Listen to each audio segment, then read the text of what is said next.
Technical problem थी, आगे हम लोग एंड गरीबा फैका, गुड आफ्टरनून एवरीवन, गुजारा, राबिया। आज you have called me, we are discussing the diseases. तो हम लोगों ने फिनाइल केटोन्यूरिया तक कर लिया था। फिनाइल केटोन्यूरिया, तो अब जो डिजीज है आपकी बची हुई, let us take the table again. और इस तो म्यूटेशनल डिजीज आपने किया। Now the disease related with chromosome number.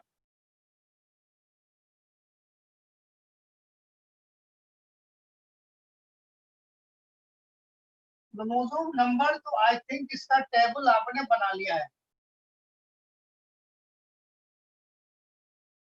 Table बना लिया है, डिस्कशन बचा है।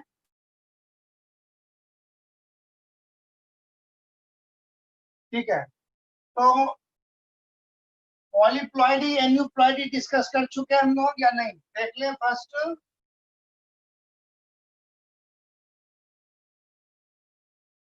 पॉलीप्लॉइडी एन्यूप्लॉइडी हो चुके हैं आपका डिस्कशन।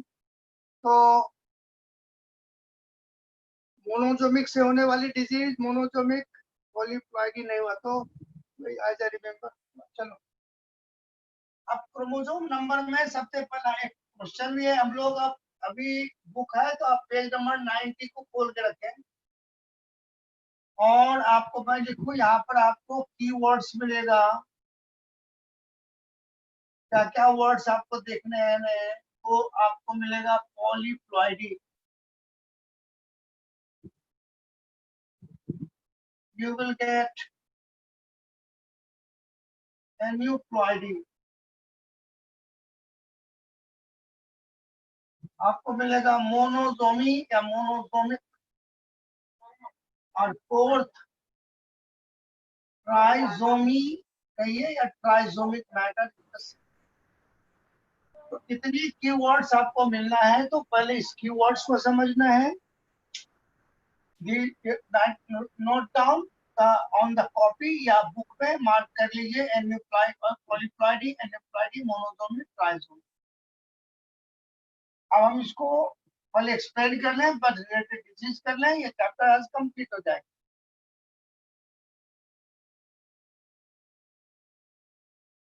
नोट कर लिया बच्चे?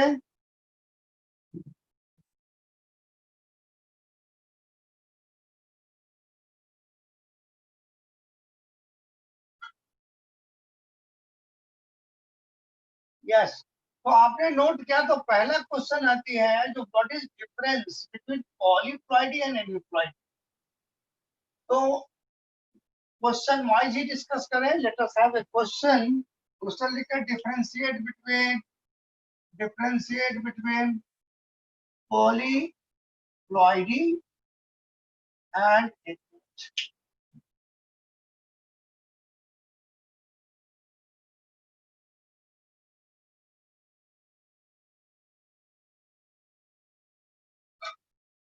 differentiate between polyploidy and aneuploidy।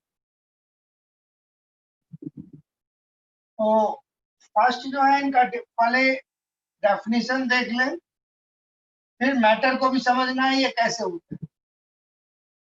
ये both are involve in chromosome number, दोनों इन्वॉल्व है। लेकिन इसमें क्या होती है, एक दो क्रोमोसोम घटेगा या बढ़ेगा, इसमें हो सेट बढ़ेगा। तो अब मान लो इसमें देखो, तो यहाँ लिखने से पहले मान लो किसी में 2n = 8 है क्रोमोसोम नंबर, जिसको आप बोलते हैं डिप्लॉइड। तो और हेप्लॉइड मतलब हो गया 4। तो ये हेप्लॉइड डिप्लॉइड तो हर ऑर्गेनिज्म में चलता रहता है। लेकिन यदि ये इससे आगे हो जाए, किसी में 3n, मान लो 3n हो गया तो 12, 4n हो गया तो 16, ये सब आया पॉलीप्लॉइडी में। तो ये आखिर हुआ कैसे? तो पहले यहाँ डेफिनेशन लिखें। When cytokinesis fails after telophase,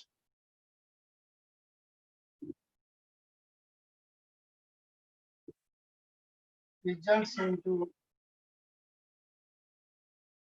poly.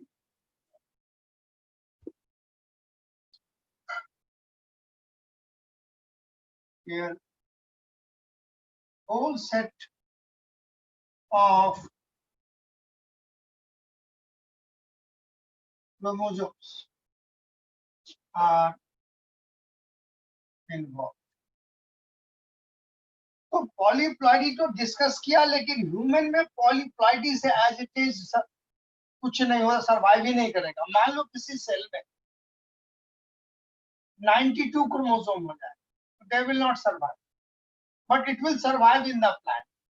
तो अब इसका मतलब है किसी ऑर्गेनिज्म में देखो, यदि यहाँ पर क्रोमोसोम नंबर 8 आ गए टेलोफेज में और यहाँ भी 8 आ गया, अब यहाँ साइटोकाइनेसिस होनी है, अब यहाँ नो साइटोकाइनेसिस।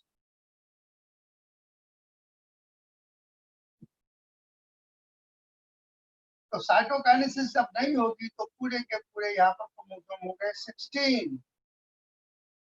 तो it is a polyploidy. But यहाँ पर क्या है, when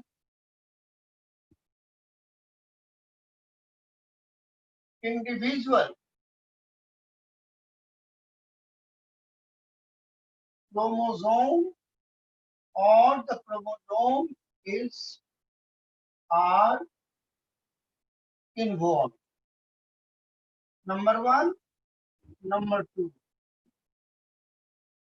it is due to abnormality during gamete formation. अब इसको समझाता हूँ कैसे।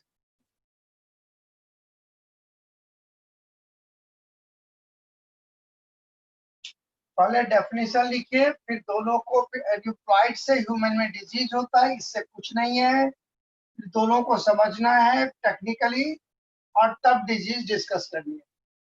ये नोट हो जाए तो बता देना।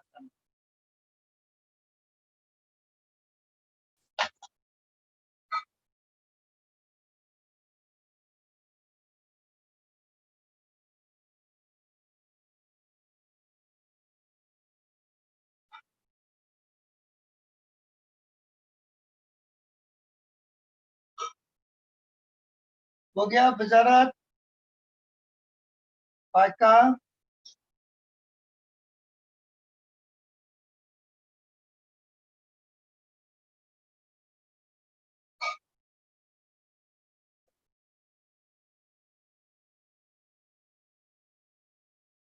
हो गया बच्चे? अच्छा,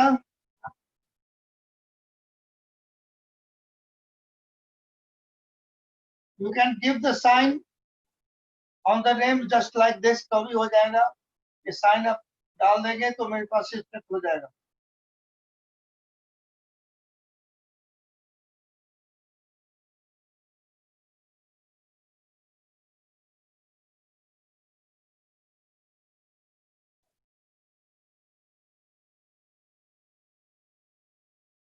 सारे बच्चे का हो गया।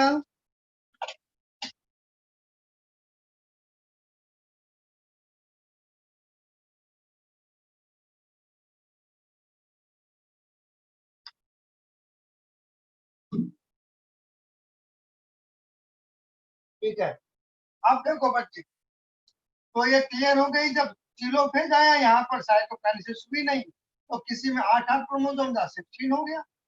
तो इसको बोला पॉलीप्लॉइडी। ये प्लांट में होता है but not in human. Human में सर्वाइव ही नहीं होगा। अब यहाँ पर हमने कहा एनीप्लॉइडी हुआ इंडिविजुअल क्रोमोसोम या chromosomes are involve, it is due to abnormality during gamete formation. तो अब इसको में ये मेनली प्रॉब्लम आती है, तो डेफिनेशन लिखने के लिए दिया एनाफेज में होती है, जब गैमिट बन रही है एनाफेज में, वहां प्रॉब्लम आए। जब पहले इसको देख कैसे होता है, फिर इनका क्लासिफिकेशन बताओ। मान लो बच्चे ह्यूमन में जो, मान लो क्या होता ही है,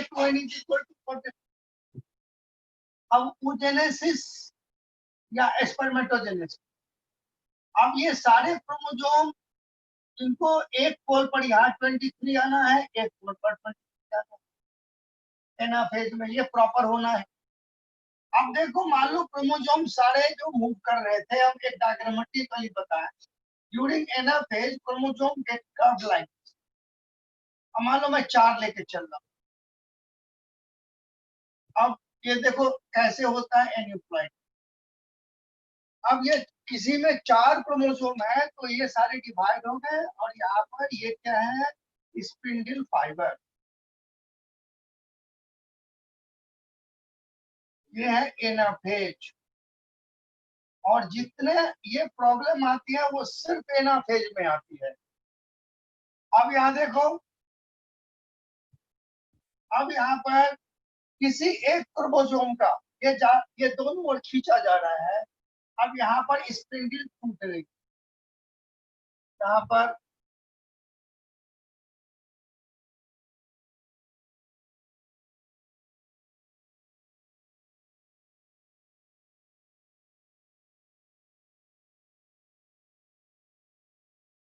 ब्रेक ऑफ स्पिंडल, जैसे स्पिंडल मान लो यहीं पर था और यहाँ से ये भाग रहा था, और स्पिंडल टूट गई। तो जब स्पिंडल टूट गई, तो अब क्या हो जाएगा, इधर ये 3 आए, और ये भी भाग के इधर आ गया, 1 2 3 4, और ये भी यहाँ आ गया। अब आगे चल के जब गैमिट बनेगी, तो इसमें देखो, इसमें जो है एक कम हो गया, और यहाँ एक ज्यादा हो गया, यानी अब यहाँ जो गैमिट बना, इसमें से एक कम हो गया, n-1, और यहाँ पर एक हो गया n+1। तो ये क्रोमोसोम का नंबर गैमिट में वेरी कर गया।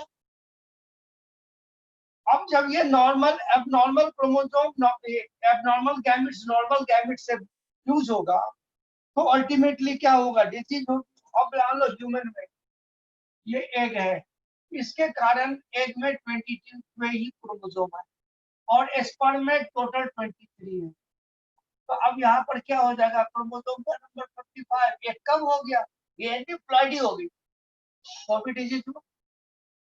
इन द मीन टाइम, अब मान लो एक क्रोमोसोम ज्यादा है, यही पर 24, और ये नॉर्मल है यहाँ 23।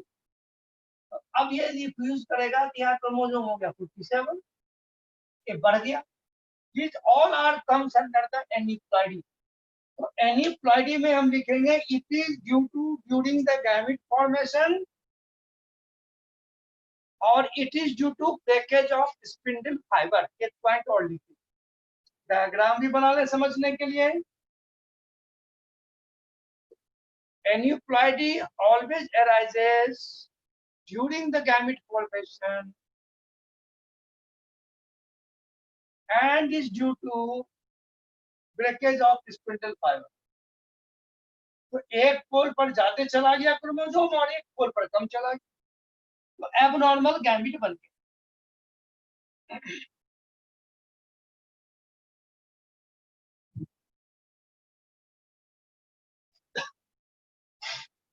ह्यूमन में फाइका देखो 3n 4n भी होता है, लेकिन वो प्लांट में होता है, एनिमल में, ह्यूमन में नहीं सर्वाइव करेगा। गैमेट खत्म हो जाएगा, या एबनॉर्मल गैमेट फ्यूज किया तो जायगोटी सर्वाइव नहीं करेगा, एबॉर्ट हो जाएगा। 3n 4n प्लांट में होता है, तो जब ये, लेकिन ह्यूमन में नहीं होता, एनिमल में नहीं सर्वाइव करेगा। अब जो सर्वाइव करेगा वो मैं बताऊं। अब फिर से एक टेबल बने, फिर यहाँ लिखा एन्यूप्लॉइडी।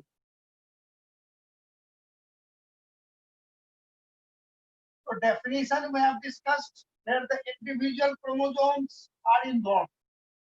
अब इनमें टाइप पे देखिए, नंबर 1 मोनोजोमिक, मोनोजोमी बोलिए या मोनोजेमिक बोलिए, दोनों ठीक है। इसमें क्या हुआ तो क्रोमोजोम, एक क्रोमोजोम कम हो जाएगा, 2n-1। ह्यूमन है तो 45। अब यहाँ से लिख भी लेते हैं, यहाँ से हम लोगों को क्या पढ़ना है, फिर अलग अलग भी एक्सप्लेन करेंगे। इस फेनोमेना से ह्यूमन में जो डिजीज होती है दैट इज टर्नर्स सिंड्रोम। उस इंडिविजुअल में सिर्फ 45 क्रोमोसोम होता है। पहले नोट करें, फिर एक एक को उठाएंगे, एक एक डिस्कस करेंगे। अब यहाँ एक कम हो गया, नंबर 2 न्यूलीजोमिक, 2 कम हो गया, 2n-2। ह्यूमन में इसका कोई सर्वाइवल नहीं है, तो इसीलिए बुक में नाम नहीं है, प्लांट में होता है। अब यहाँ है ट्राइजोमिक, तो ट्राइजोमिक में 2n+1, एक क्रोमोसोम ज्यादा होगा। तो ये ज्यादा जो होगा वो इट कुड बी ऑटोजोम और सेक्स क्रोमोसोम, ये दोनों हमारी सिलेबस में है।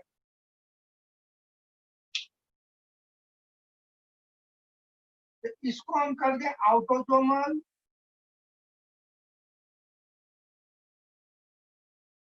और यहाँ लिख दो सेक्स क्रोमोसोमल।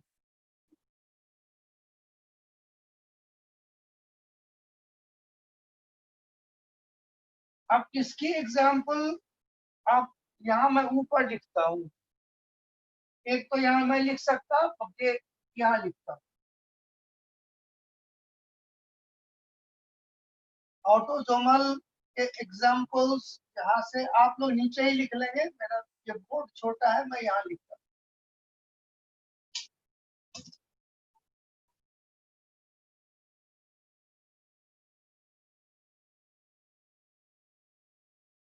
डाउन सिंड्रोम, ये आपकी सिलेबस में है। इसमें 21st एक्स्ट्रा क्रोमोसोम होता है। आपकी सिलेबस में ऑटोजोमल से एक ही है, लेकिन सिर्फ 2 और होते हैं, मैं नाम लिख देता हूँ।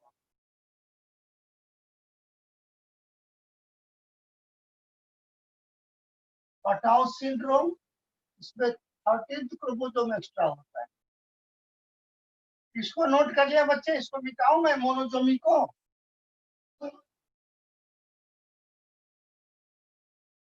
ऐसा विचारक का इसको तो मोनोजोमी को मिटाऊं। Yes,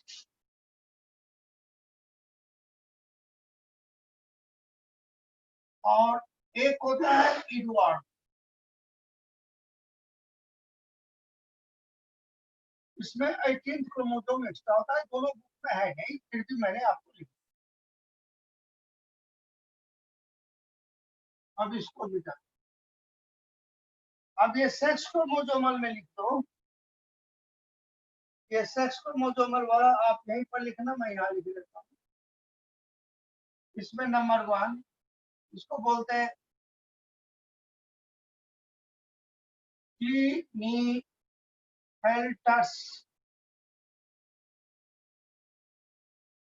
syndrome. इसमें एक सेक्स क्रोमोसोम ज्यादा होता है, XX1, यानी यहाँ भी क्रोमोसोम हो जाएगा 40 से। एक ही बुक में है, एक आपको और लिख देता हूँ, जैकब्स सिंड्रोम, XYY, इसको बोलते हैं सुपरमेन। अब सारे नोट हो गया आपका। अच्छा, ये चला गया ऊपर। एक और होती है जो ह्यूमन में नहीं होगा, ट्राइजोमी टेट्राजोमी।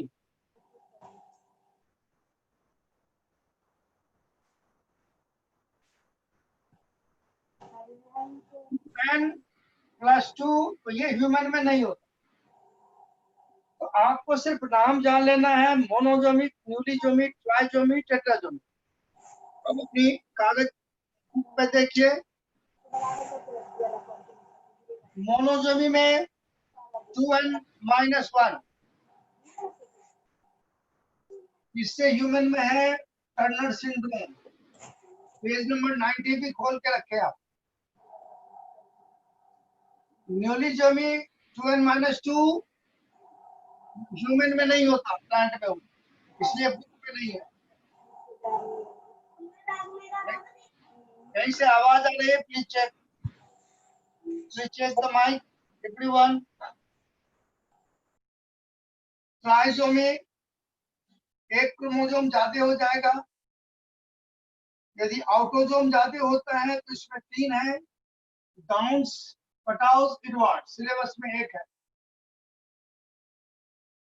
और यदि सेक्स क्रोमोसोम ज्यादा होती है तो उसको बोलते हैं Klinefelter's, double X and Y, और Jacob's X Y Y, 2 chromosome, Y chromosome extra है, विच इज सुपर बेग। ये क्लासिफिकेशन हो गई आपकी एन्यूप्लॉइडी। तो इसीलिए पहले एन्यूप्लॉइड समझना था, तो नोट कर लिया आप लोगों ने। अब एक एक चीज को डिस्कस करो, सिंड्रोम को।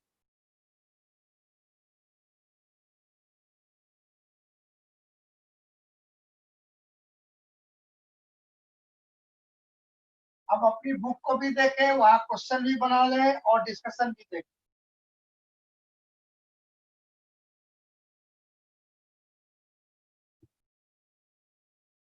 अब यदि क्वेश्चन ऐसे आता है, name a human disease caused by monosomy, question लिखिए, फिर भी पहले क्वेश्चन लिखिए, फिर आंसर करता हूँ। नेम ए ह्यूमन डिजीज और syndrome caused by monosomy, write its symptoms, write its symptoms। तो ऐसे यदि आ गया,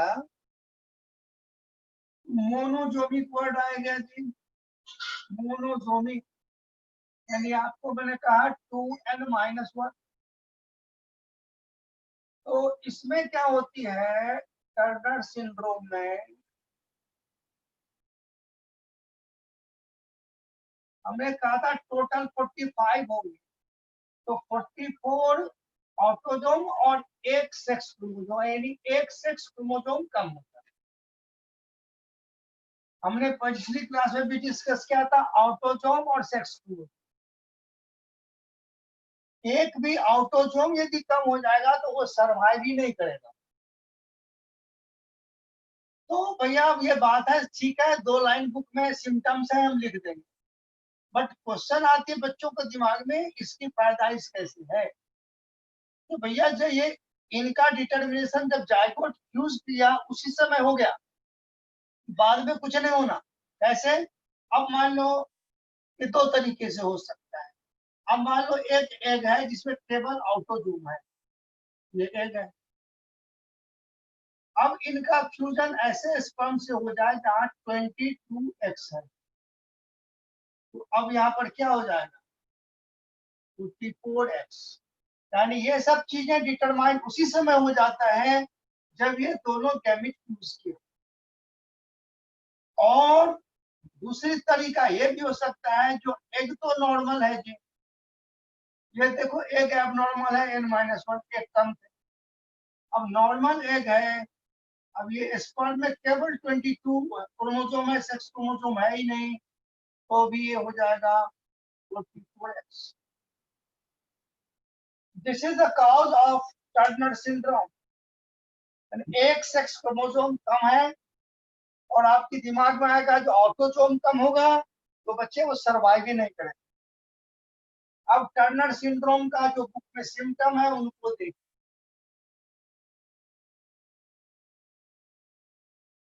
अब ये है क्या, secondary sexual character absent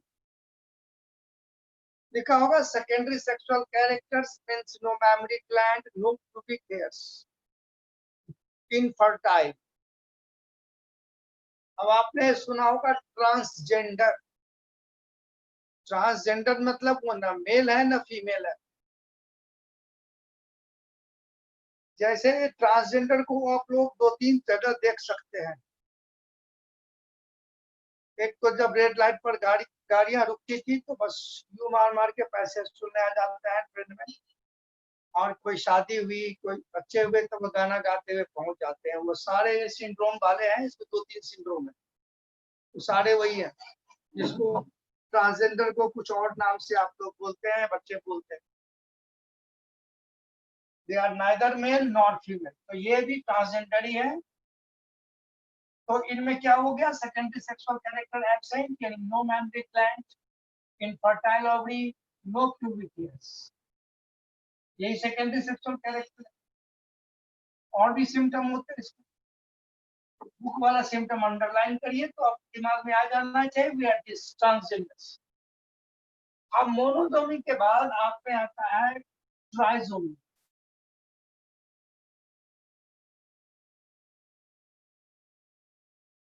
trisomy में यदि 21st क्रोमोसोम एक्स्ट्रा हो गया तो कहलाया डाउन सिंड्रोम। ये सारे नाम वही से हैं जो आपने जिसने डिस्कवर किया। तो बुक में एक कैरियोटाइप बनी हुई है, आप देखिए ऐसे करके, क्रोमोसोम का नंबर हमने बताया होगा आपको, ये है कैरियोटाइप, यानी ह्यूमन का क्रोमोसोम जो है वो अरेंज है ऐसे ऐसे सारे। तो यहाँ पर एक जगह जहां पर 21st है वहां देखिए 3 है, यहाँ पर XY है, और एक बच्चे का पिक्चर है जो हार्ट भी डिफॉर्म दिखा रखा है। जाते समय मैं बुक शेयर कर दूंगा, आपको दिखा दूंगा, बुक है तो आप देखिए।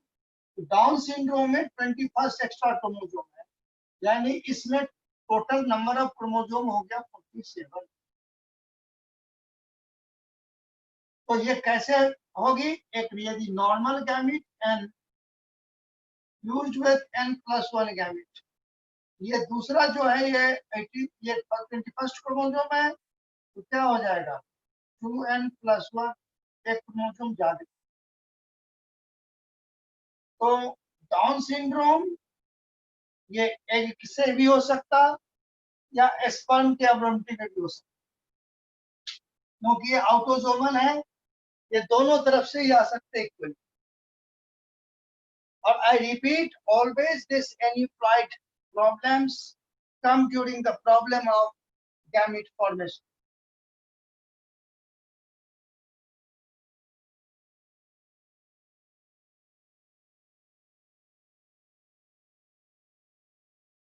जाली के सुएला हुआ है मूवी गेली।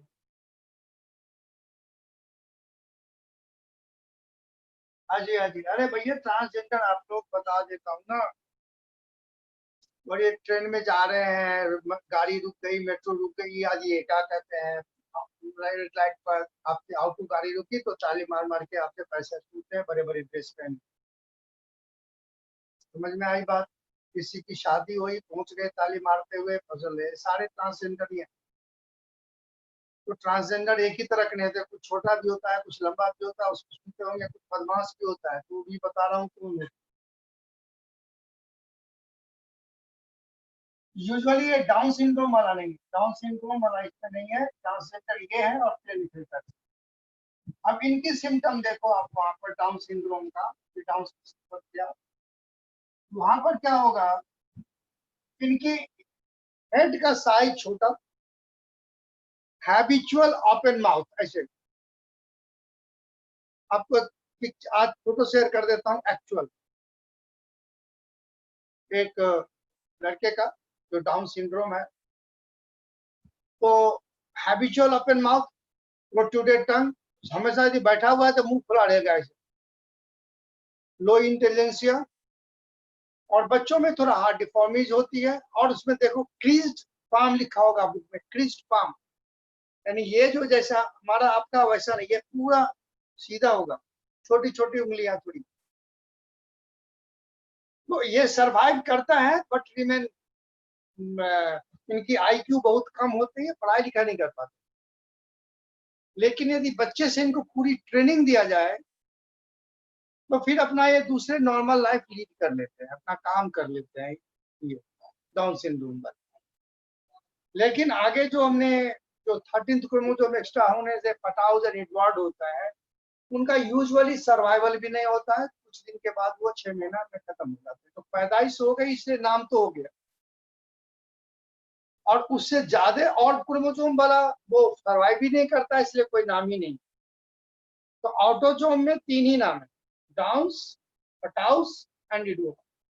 आपको डाउन्स इसीलिए दे दिया क्योंकि उसकी सर्वाइवल होता है सिम्टम्स, बुक में कम कम सिम्टम्स है। क्वेश्चन ऐसे आ सकता है, name a human syndrome caused by extra 21st chromosome, थोड़ा सा घुमा के। कभी कभी बच्चे गलत कर बैठते हैं, तो 21st जब ही आया तो आपको याद आ जाना है डाउन्स।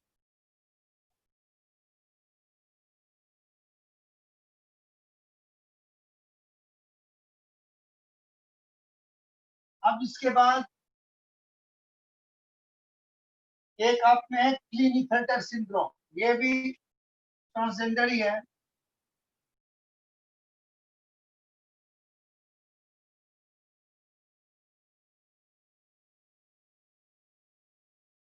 अब इनमें क्या है, तो इसमें भी 47 है, लेकिन सेक्स क्रोमोसोम ज्यादा है, यानी 44th ऑटोजोम होगा XXY।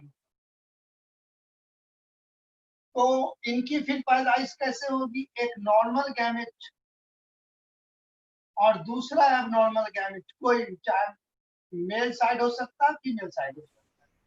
यहाँ पर N+1 ये फ्यूज कर जाए तो 2N+1, इसमें एक्स्ट्रा सेक्स क्रोमोसोम होगा।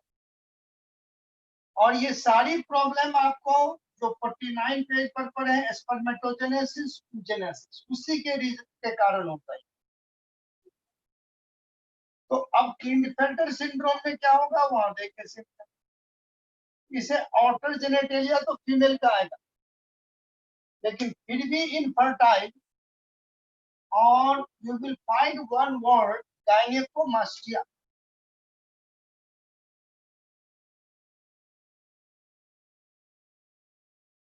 गायनेकोमास्टिया कहते हैं development of memory gland in the mail.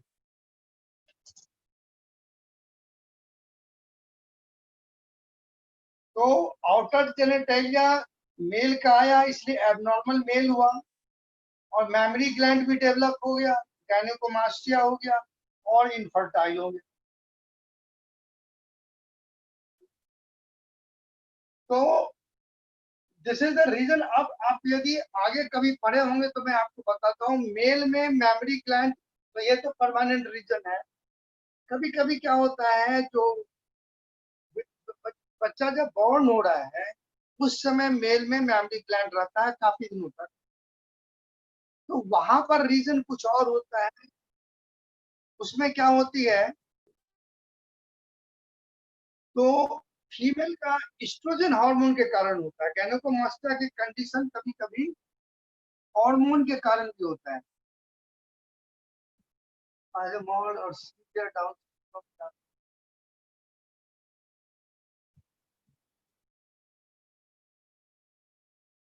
जाता हूँ। अब क्रोमोसोम के टर्म देखो, क्रोमोसोम नंबर दोनों में सेम ही होगी। अब होता है क्या, जीनोटाइप में थोड़ी इंडिविजुअलिटी इंडिविजुअल वैरी करती है। तो अब हार्ट की एब्नॉर्मलिटी जो होती है और मेंटल डेवलपमेंट, उसमें Down syndrome to Down syndrome vary कर जाता है। पहले इसको खत्म करके मैं आता हूँ वापस क्वेश्चन। गायनेकोमास्टिया खत्म हो गया, तो आपके बुक में टर्नर सिंड्रोम, डाउन सिंड्रोम, क्लिनेफेल्टर कितने हैं, लेकिन इसमें हमने एक आपको ऐड कर दिया, जैकब सिंड्रोम, क्योंकि वो भी ट्रांसजेंडर ही है।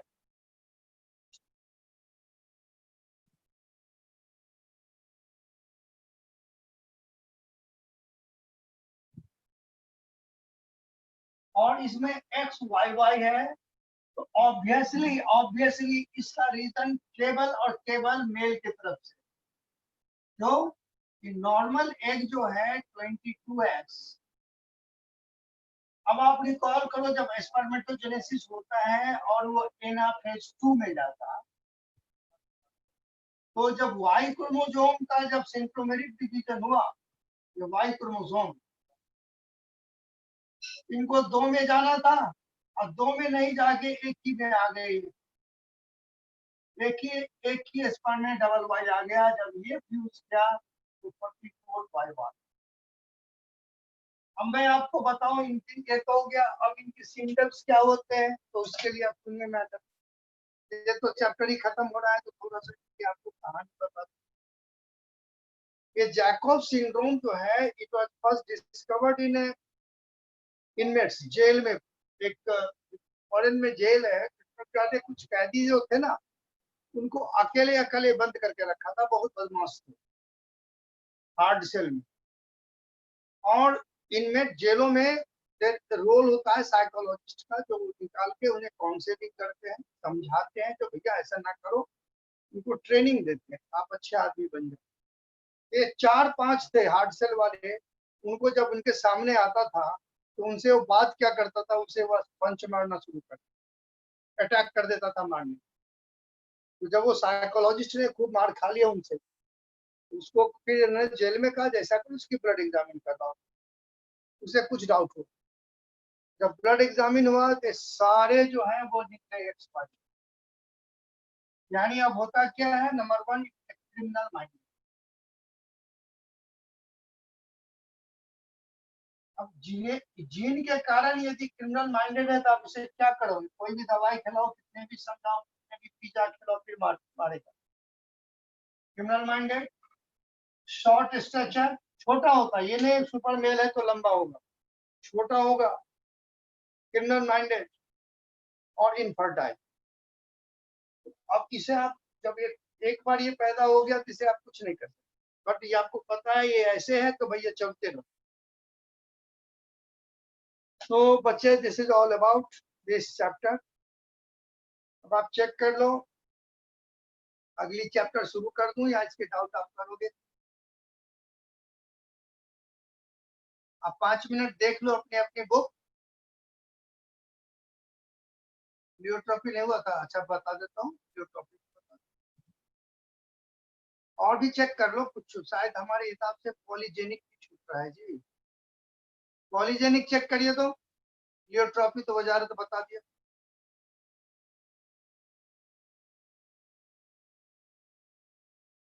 जब 5-2 मिनट आप चेक कर लो बुक सारी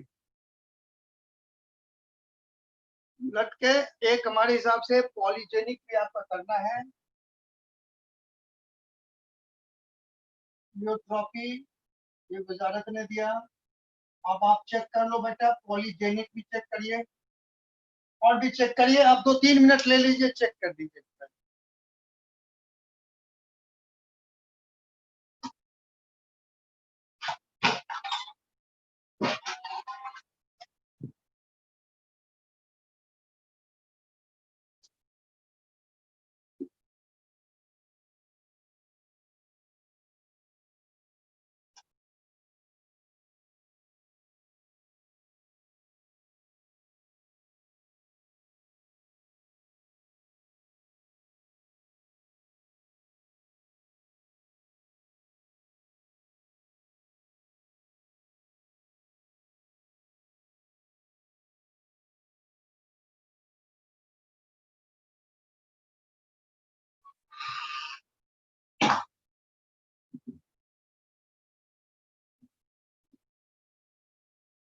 हाँ बच्चे, कुछ और आए आपका?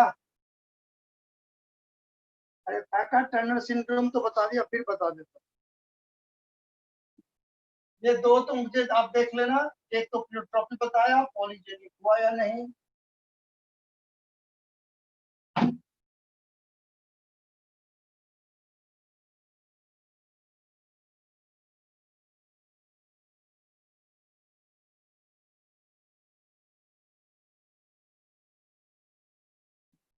टर्नर सिंड्रोम जो है ये अभी बताया आपको।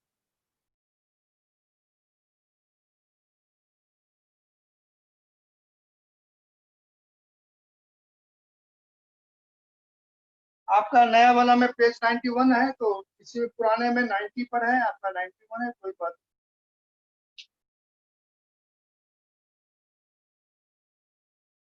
चेक करो, कोई बात नहीं। पॉलीजेनिक भी करता हूँ मैं, समझ रहा, याद आ गया मुझे। पहले टर्नर सिंड्रोम में आ जाओ आप, वन बाय वन लिखेंगे आप। अब टर्नर सिंड्रोम में देखो, ये मोनोजोमिक हो गया, it is due to absence of one chromosome.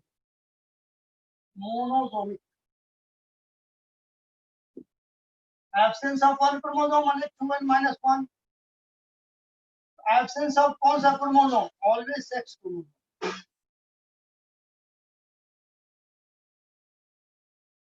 यानी ऑटोजोम तो फुल होगा, लेकिन एक क्रोमोसोम कम हो गया, तो टोटल हो गया 45। तो अब एक चीज और भी, जब आपने पूछा तो दोबारा मैं भी ऐड करता हूँ। 44 वाई वाला सर्वाइव क्यों नहीं करता, इस बड़ी बात कर, ये भी तो 45 हुआ एक सेक्स क्रोमोसोम के साथ, तो ये सर्वाइव नहीं करेगा। तो आप पे दिया है ये 45x0। x0 का मतलब क्या होगा? एक सेक्स क्रोमोसोम कम। XO का मतलब x0 एक क्रोमोसोम कम है। अब यहाँ दिया सच फीमेल जो है sterile ovary rudimentary secondary sexual character absent, इतना बुक में है। तो अब आपने दोबारा पूछा तो मैं दोबारा एक दो सिम्टम और बोल देता हूँ। इसकी जो चेस्ट होती है वो शील्ड लाइक, जैसे ढाल तलवार होता था ना, वैसे शील्ड लाइक चेस्ट। और वेब्ड नेक, वेब्ड नेक मतलब जैसे काफी मोटे आदमी का इसमें फोल्डिंग होती है, वैसा उसका चेहरा होता है। ये होते हैं टर्नर सिंड्रोम। बाहर में ऑटर जेनेटल या फीमेल का आएगा, लेकिन secondary sexual character that is previous memory gland, ये सब सारे एब्सेंट होंगे। इनफर्टाइल होगा, शील्ड चेस्ट होगा, वेब्ड नेक। तो बुक में वही लिखा आपको होगा, X0 टाइप, कोई मीनिंग होगा। ठीक है, पाएगा any problem from Turner syndrome? Turner syndrome वाले का पिक्चर तो मेरे पास ओरिजिनल नहीं है, लेकिन डाउन सिंड्रोम का था, वो मैं भेज दूंगा।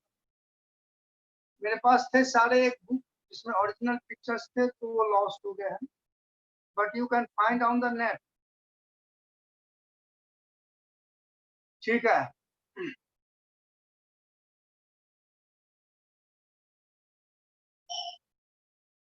मोहम्मद जैद कह रहे हैं, अच्छा पहले प्लियोट्रॉपी तो हम कर लें। प्लियोट्रॉपी को दो जगह डिस्कस किया है, एक तो पेज नंबर 90 पर भी डिस्कस किया है, और एक आपका पहले भी किया है, जिसमें प्लियोट्रॉपी के केसेस में डिस्कस किया हुआ है आपका। तो फिनाइल केटोन्यूरिया के बारे में डिस्कस कर लें पहले।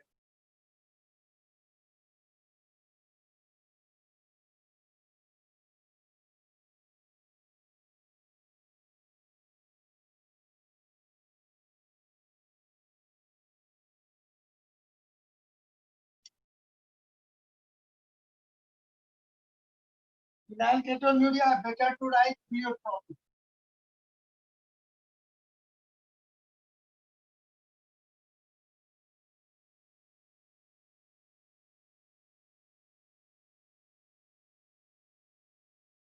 more than one effect of a single gene।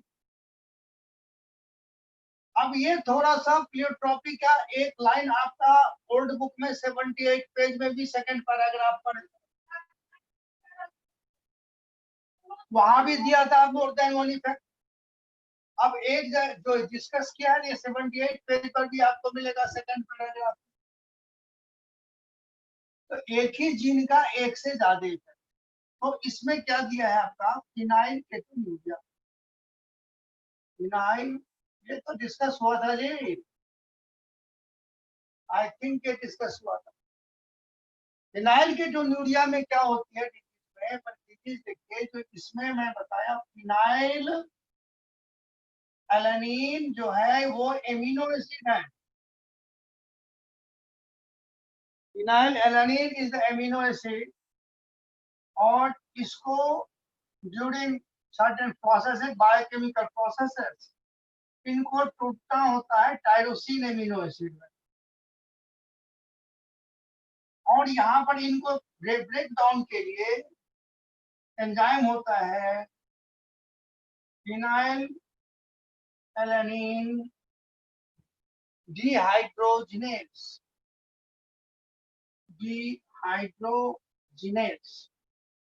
यानी आप अब इसका यदि थोड़ा सा आप आगे बढ़ना चाहते हैं तो अपनी केमिस्ट्री बुक में यदि फिनाइल एलेनिन का स्ट्रक्चर देखोगे तो ये एरोमेटिक एमिनो एसिड है, यानी इसमें रिंग स्ट्रक्चर है, उसको ये हटाता है।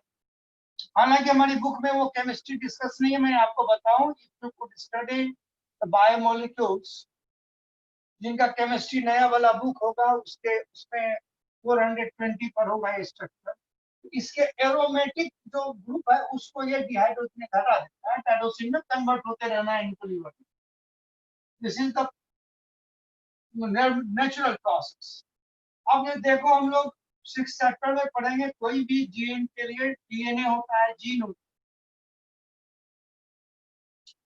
तो ये नॉर्मल जीन फंक्शन कर रहा है, ये कन्वर्ट हो रहा है। अब यही जीन यदि फंक्शन नहीं है तो ये निकलना बंद हो जाएगा।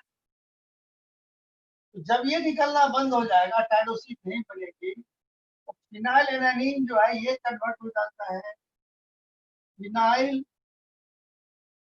Pyruvic acid and plus other derivatives, और ये कंपाउंड जो है ये गेट डिपोजिटेड इन ब्रेन।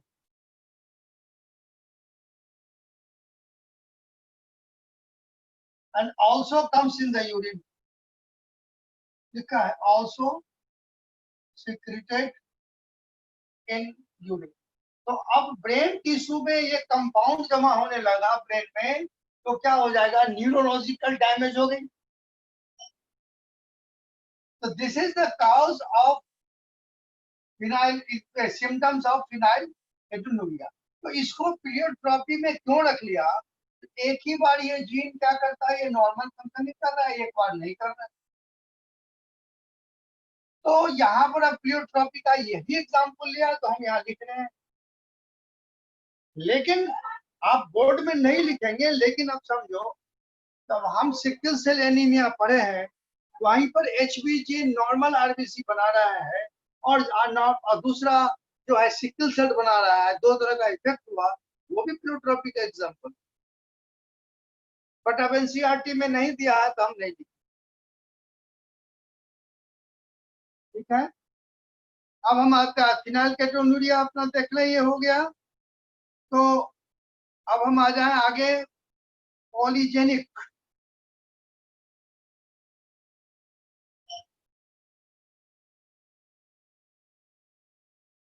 अब आप लोग भी देखते रहेंगे, कहीं भी थोड़ी भी छूट रही है तो बताएंगे, और बच्चे एक तो वहां नहीं हो रहा है, आप कहें तो हम आपको पेपर भेज देते हैं, ऑफिस में भेज देते हैं, या आप कहें तो आपको पर्सनल भेज देते हैं, दो दो चैप्टर करके।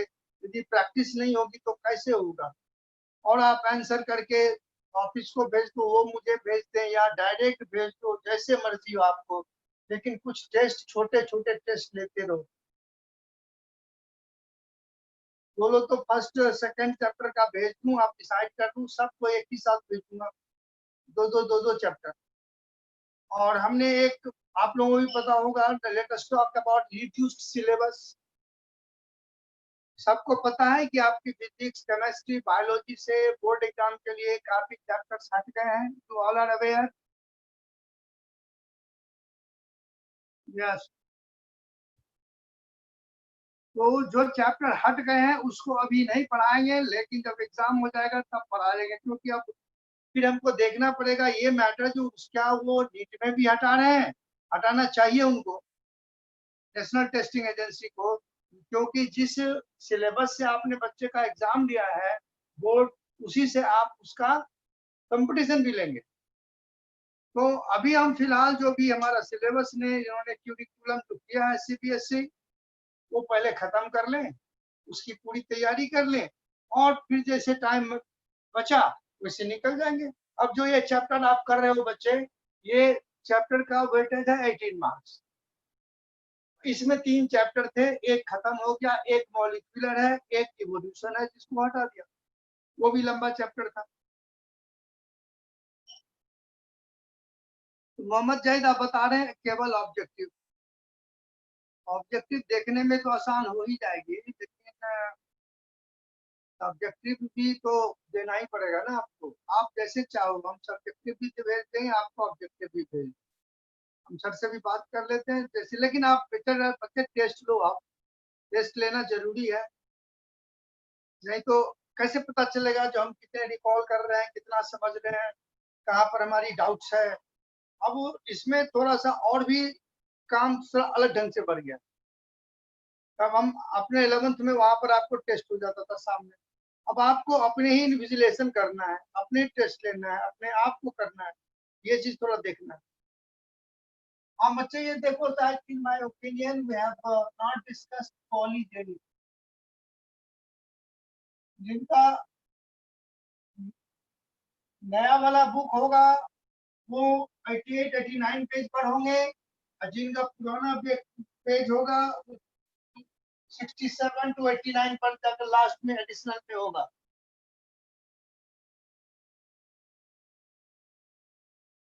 ठीक है,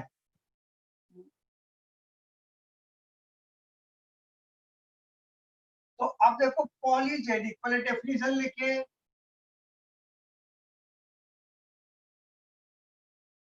When a character is controlled by, पहले बुक वाली लैंग्वेज लिखता हूँ फिर क्लेरिफाई करता हूँ। कंट्रोल्ड बाय 3 और मोर जीन, ये लिखा है,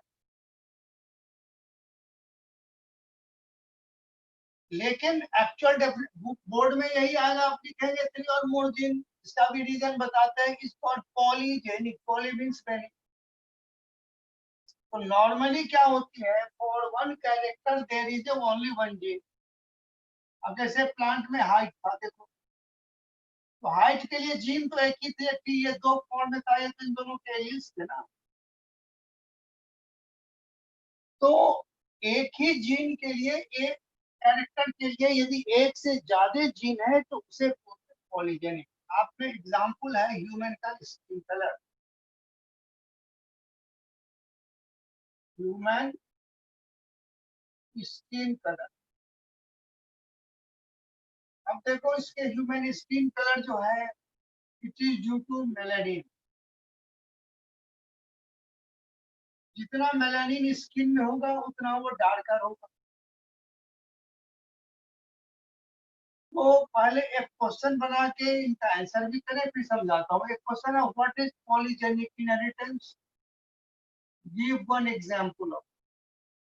what is polygenic inheritance, give one example of it. 1 + 1, तो ये आंसर हो गया। दूसरा क्वेश्चन है, right characteristics of polygenic inheritance. तो नंबर 1 आंसर है, it does not follow Mendelian ratio. Number 2, get influenced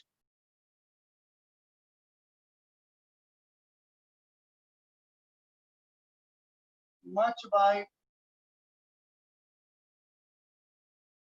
environmental conditions। पहले तो आपने आंसर लिख लिया, अब मैं इनको समझाऊं। Write the characteristics of polygenic inheritance. It does not follow Mendelian ratio, यहाँ कोई रेशियो नहीं आती, और it influenced much by environmental conditions। तो अब इसमें देखो, तो यहाँ पर आप जिनके पास पॉलीजेनिक है वहां देखो, ह्यूमन स्किन कलर के लिए 3 जीन है। तीन जीन का नाम दे दिया ए बी सी सी। दूसरा यहाँ पर लिख लेंगे there are 3 genes for human skin colour, 3 genes. तो अब इसकी F2 मैं नहीं रेज करता हूँ, बाद में फिर दोबारा बुक में नहीं है, दोबारा देख लेंगे। अब ये देखो ए बी सी सी। अब क्या होगा, इसमें ये जितने जीन है डोमिनेट सारे मेलेनिन बनाते। तो अब मान लो इसकी गैमेट होगी तो ये एबीसी होगी, इनकी गैमेट इनकी होगी एबीसी। अब यहाँ A capital B small B capital C small C. अब F2 आप निकालने की कोई जरूरत नहीं। तो अब देखो किसी इंडिविजुअल में यहाँ पर ये भी मेलानिन बनाएगा, ये भी मेलानिन बनाएगा और ये भी मेलानिन बनाएगा, इनमें ये सारे मेलानिन बनाएंगे। तो क्या 2 या 3 आदमी जो ए बी बी है, तो उसका सबका सेट क्या होगा, एक ही होगा, क्या अलग होगा? अब मान लीजिए अभी की क्लासेस में डिफरेंट सेट्स के हैं आदमी, तो उसे आप कोई रेशियो में थोड़ी कह सकते, you can not express in the ratio, तो ये 3:1 है या क्या है। अब आपके घर में ही जितने आदमी हैं सबकी सेट देखो थोड़ी अलग है, तो you can't express in the ratio. ये डिपेंड कर रहा है कि उसमें कितना मेलेनिन है। अब यहाँ एक चीज देखिए, मान लो अब कोई, अब ये देखो ये जिसमें ये 3 है, यदि ये अफ्रीकन है, अफ्रीकन की है, कलर ही यही। अब ये यूरोपियन है, व्हाइट होते हैं, हम लोग इंटरमीडिएट है, लेकिन जीन तो एक ही है। तो मान लो अब किसी में ये 5 पिकोग्राम बना रहा है, किसी इन्वायरमेंट में 2 पिकोग्राम बना रहा है, कहीं पर 4 पिकोग्राम बना रहा है। अब यही जीन किसी और इन्वायरमेंट में 8 पिकोग्राम बना देगा, ये 5 बना देगा, ये 4 बना देगा, तो टोटल मेलानिन कंटेंट बदल गया ना। तो बदल गया, it get influenced much by environmental factors। तो इन्वायरमेंटल दोनों है, इंटरनल और एक्सटर्नल। अब जैसे अफ्रीकन जो आते हैं, नाइजीरिया के आते हैं, उनको आप देख रहे हो डार्क कलर, क्योंकि उसमें मेलानिन भरे पड़े, जीन वही है, बट वहां की जो क्लाइमेट है external as well as internal, तो वहां मेलानिन कंटेंट ज्यादा हो गया। अब इसको बड़ी सिंपल वे में हम देख सकते हैं, जो हमारी बॉडी की जो पार्ट है जो सन से एक्सपोज होते रहते हैं वो डार्कर होते हैं in comparison to the part which do not get expose. तो क्या लिखा है, get influenced much by environmental condition. तो जितनी लाइट पड़ेगी तो मेलानिन जो है वो सिंथेसाइज होगा, तो वहां ज्यादा बायोलॉजिकली आपको बताओ जो डार्कर है ना वो हेल्दी है, ज्यादा विटामिन डी है, और लोग व्हाइट होने के चक्कर में लगे रहा। तो बायोलॉजिकली आप देखिए जो अफ्रीकन हैं, जो स्पोर्ट्समैन सब है, उनमें हड्डियां काफी मजबूत होती होंगी, बिकॉज वो विटामिन डी है, जो मेलानिन है विटामिन डी फॉर्मेशन होता है, वो उनकी हड्डियां मजबूत होती है। एनीवे वो तो एक्स्ट्रा मैटर है, but this is the reason, this is the example of polygenic. अब बच्चे ये सिलेबस आपका हो गया, यहाँ आप कहोगे तो इसी चैप्टर का कुछ ऑब्जेक्टिव दे दूं क्या, कुछ क्वेश्चंस जैसे देखें। अब आपके पास है 20 minute, would you like to start new chapters या नेक्स्ट डे में स्टार्ट करूं क्लास में?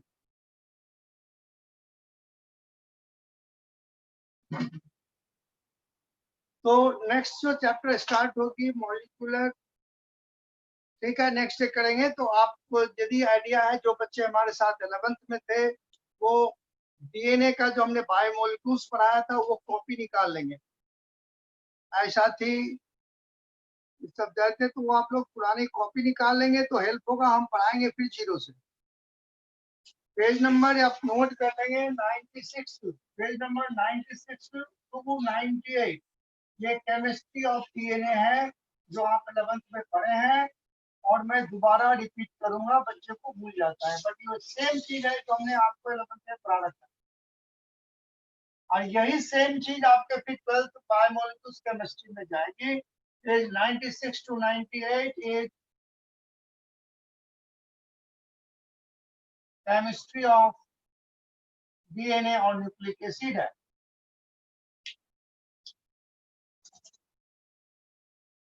ठीक है बच्चे,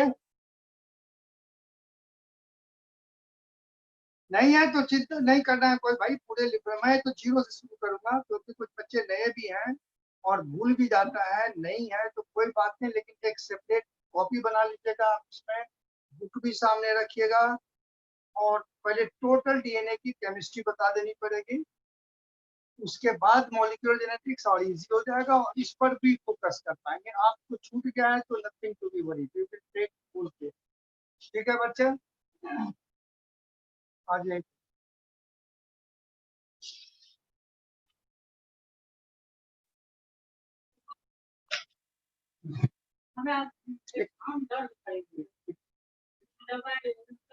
कैसा